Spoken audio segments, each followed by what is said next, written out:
FIFA world কাপে 2022 সালে total 4টে red card দেখানো হয়েছিল। আচ্ছা। আর এখন 2026 সালে ওপেনিং ম্যাচেই 3টে রেড কার্ড, তার মধ্যে 2টো রেড কার্ড সাউথ আফ্রিকার।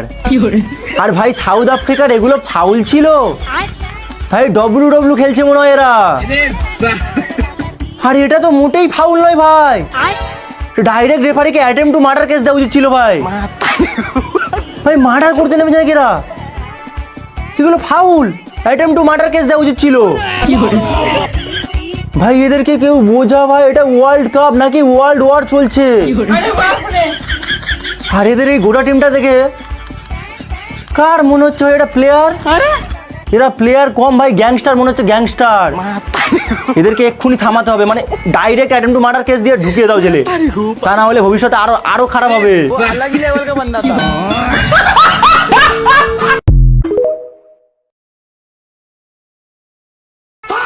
ফিফা ওয়ার্ল্ড কাপে 2022 সালে টোটাল 4টে রেড কার্ড দেখানো হয়েছিল। আচ্ছা। আর এখন 2026 সালে ওপেনিং ম্যাচেই 3টে রেড কার্ড, তার মধ্যে 2টো রেড কার্ড সাউথ আফ্রিকার।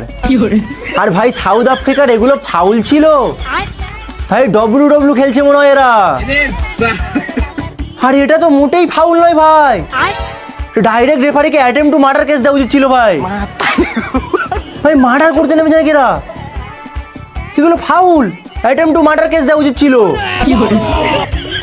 ভাই। এদেরকে কেউ বোঝা ভাই, এটা ওয়ার্ল্ড কাপ নাকি ওয়ার্ল্ড ওয়ার চলছে।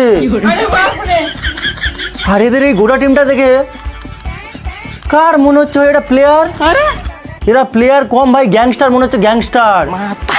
এদেরকে এক্ষুনি থামাতে হবে, মানে direct attempt to murder case দিয়ে ঢুকিয়ে দাও জেলে, তা না হলে ভবিষ্যতে আরো খারাপ হবে।